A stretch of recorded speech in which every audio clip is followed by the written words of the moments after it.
My boyfriend cheated on me right next to me while he was drunk at Carnival. Hey guys, I'm going through a really tough time and would like to hear some outside opinions. Me, F23, and my boyfriend, M21, have been together for 1 year and 5 months. We went to Carnival with a group of people. Some were his friends from college, and others were friends of friends. My boyfriend is big and heavy and had never been drunk before. So he drank a lot, thinking it wouldn't affect him much, but he ended up getting extremely drunk, to the point of seeming completely out of it, with a blank and lost look. I also drank, but much less than him. During the party, a friend of his told me that a friend of hers said that my boyfriend had groped her. She asked me to stay calm, as it could have been a mistake or confusion because he was very drunk. At the time, I didn't confront my boyfriend, both because I believed it could have been a mistake, and because I was also drunk and hadn't processed the information properly. Some time later, already more sober, I decided to question him. He denied it and seemed genuinely confused, which made me realize that he was so drunk that it really could have happened without him remembering. I then decided that we would leave and that we would talk better the next day, when he was sober. We ordered an Uber, and being so drunk, he ended up dropping his cell phone in the car, something we only realized the next day. When we got home, he vomited out the window of his own room. The next day, when he woke up, I questioned him again. He said he didn't remember anything from the night before, but stated that he would never do something like that. I know him well enough to believe that sober he wouldn't do that. He's always been a great boyfriend. He's been by my side in very difficult times, and we've always had a healthy relationship. We then decided to call his friend, who was more sober during the party. After we recovered the lost cell phone, we talked to this friend, and that's when the worst came. He said that my boyfriend hadn't just groped that girl, but also his girlfriends, but another girl's, and even a gay friend who was with the group. The friend said he had never seen my boyfriend drunk like that, and that he had known him for years, never having seen this type of behavior before, not even when he was single. Still, he was very upset about what happened with his girlfriend, and said that my boyfriend needed to tell me the truth.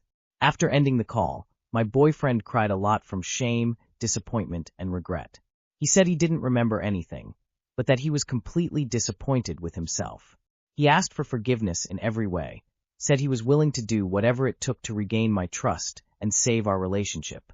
He also apologized to all the people involved and was forgiven by them. I, however, can't forgive him. I feel betrayed and humiliated. I was by his side all night and didn't see anything, but this happened several times. Betrayal has always been non-negotiable for me, but given the context in which everything happened, I don't know what decision to make. I started therapy, asked for time and space to process everything, and we haven't seen each other for a week. I'm emotionally destroyed, and I really don't know how to deal with this situation. Too long did not read. My boyfriend got extremely drunk at Carnival and groped several people while I was by his side. He doesn't remember, he's sorry and wants to win back my trust, but betrayal has always been a non-negotiable limit for me. I don't know if I should forgive him or break up, and I would like some advice. Look, I am the first person to leap on the leave them train, but he honestly sounds like he was so drunk. Even the friend said he'd never seen him like that. I'm not sure I would consider that cheating. Drunk and disorderly. Well, I totally relate to this. It's like they read my mind, lol. M26 F24, long-term boyfriend proposed, but did the one thing I asked him not to do. I have been dating my now fiancé for 9 years. Over the last year or two, I have told him that when he proposes I want it to be just us two, and maybe a photographer or friend to help set something up if need be. No family. When he proposed, my entire immediate family and his entire immediate family was there. I never asked for a big ring, a big ordeal. I just wanted it to be us so I can express myself freely without a ton of eyes on me. I'm so beyond happy we are engaged. It's been a long time coming, and I'm over the moon. Apparently when he told his 2 sisters, whom he's extremely close with, that he was proposing, they told him they just had to be there, and he obliged along with our whole families. I just can't shake the fact that I asked it to be only us many times, and everyone was there. Again, I'm ecstatic, but a part of me is let down and kinda sad because I just wanted one thing. I want to bring it up to him once more and express how it upsets me, but I don't want to upset him because it was well thought out, and I'm so happy. I'm in such a bind. TL/DR I asked my boyfriend for it to me only us when he proposed, but our entire families were there. Is his family going to trump your wishes every time one of them gets excited about something? He should have heard you and tailored the proposal to you and not to your families. I would talk to him about it. What's done is done, so there isn't any fixing it, but going forward it's important that he hears you and respects what you say.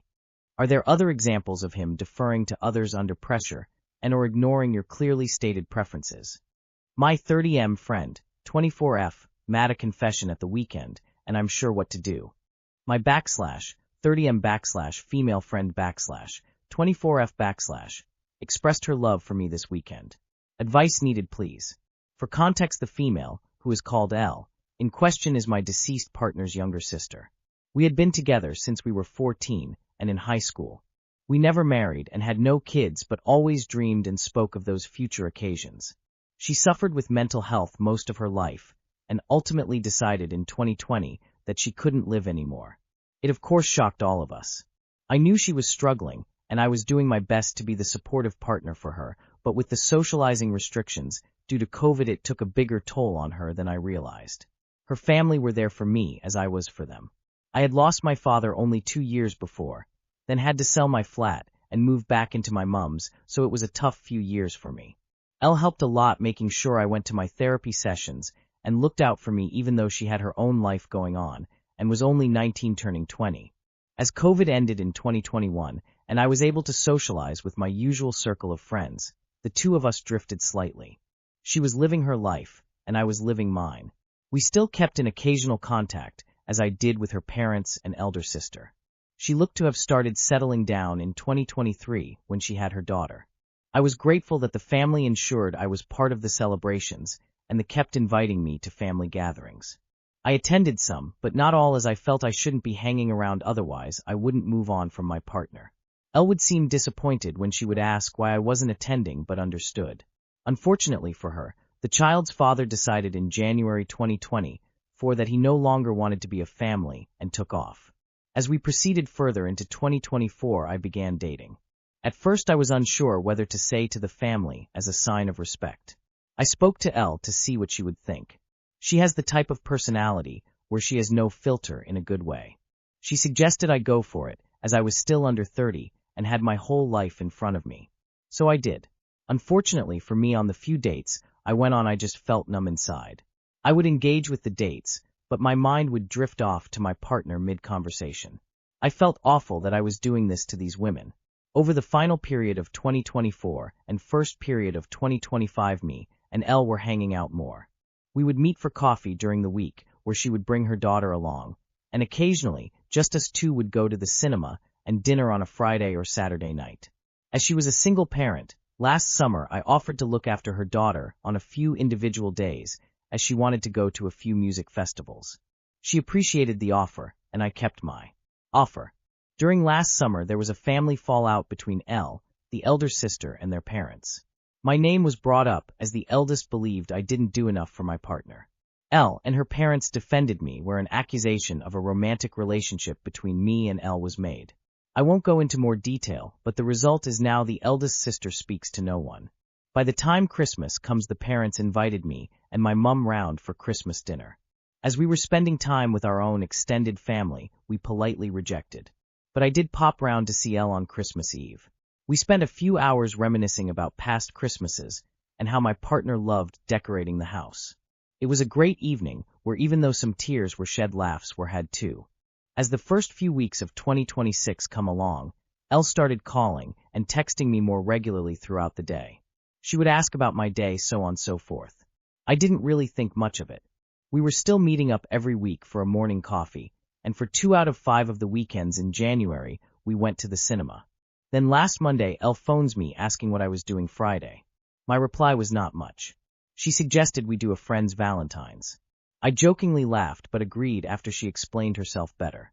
Friday evening was going smoothly. We enjoyed ourselves at a lovely Italian restaurant in central London, where more on my behalf an awkward moment was shared when the waiter asked us how long we had been a couple, but she played it off smoothly. Afterwards I traveled on the tube and bus back to her flat. No romantic intention was meant, but as she had a bit to drink and my hands were cold, I had her link arms as we walked from the bus stop to hers. As we said bye to each other, she said that she had deep feelings for me that she's had for nearly a year. I was shocked and didn't respond great. I reminded her of who she was and who I was, and the only reason we know each other is because of her sister. She then drunkenly laughed and said she was messing around. At that moment, to stop any words being exchanged, I guided her into her block of flats and to her front door, which is where I said my goodbyes. I texted her Saturday morning to try and grasp what the atmosphere was like. She replied back promptly with a short response. Once again, I left it at that. But Sunday she phoned me asking why I hadn't texted back Saturday. I was slightly confused as I felt it didn't require a response. It was then halfway through the chat that she repeated what she had said Friday night. This time it had a more serious tone to it. I knew she wasn't messing around. Since 2 p.m. Sunday afternoon, it's all I've thought about. She texted me a few times yesterday, but I just don't know what to say to her. I don't believe, even if I think deeply, that I am looking for a relationship, especially one that could be construed as being complicated or wrong. But I do care for Elle and don't want to see her hurt, and especially don't want to be the one hurting her.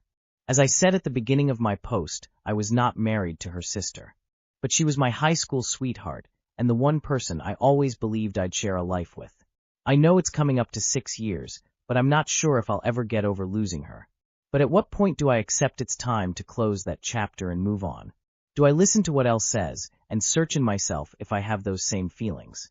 I love spending time with her and having the companionship, but being romantically involved has never crossed my mind. Should I see what she has to say in more detail? Do I just shut down what she says and disassociate myself from her and her parents? If anyone has advice what I should do, that would be greatly appreciated. Too long did not read. My deceased partner's sister confessed she had feelings for me over the weekend. She has had them for nearly a year.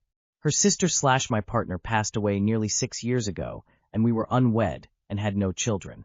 Unsure where I should take what Elle said to me. Genuinely, how do I respond without sounding like a hole? All people involved are me M25, my sibling Carrie NB28, and my brother and mother. Age is not really relevant, so I have a very tumultuous relationship with my family, and frankly there isn't a big enough word limit for the amount of context needed for this to make perfect sense.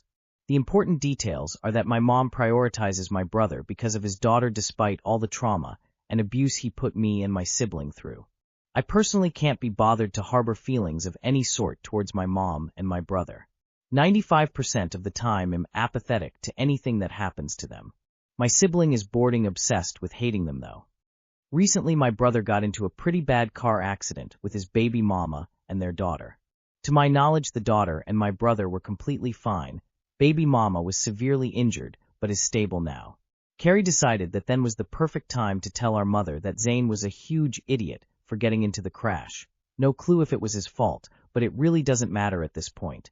Our mother got really upset and hasn't spoken to Carrie since. Now for the issue at hand, Carrie sent me a long paragraph basically saying that they want to send a hate letter to our mother, basically bashing her for hating her own brother, yet loving her son despite them having very similar crimes under their belts. Why she hates Carrie, and why, despite me being her baby and what he's done to me, she still loves Zane. I want to tell them that they will never get a satisfactory answer, and that they are wasting their own time and energy caring about what our mother does and why. However, knowing them, they will just shut down and get frustrated with me. I don't really want to leave them on read, but I don't know what to say without sounding either overly harsh or completely detached. Too long did not read. My sibling wants to send hate mail to our mom regarding our golden child brother. I want to tell them to grow up and get over our mom. She genuinely isn't worth the time or energy. I'd just not say anything. They're going to DK what they want to do. It'll probably just make things messy. Text. I know I will be shot down and you'll be whatever feeling. I think this will make things messy.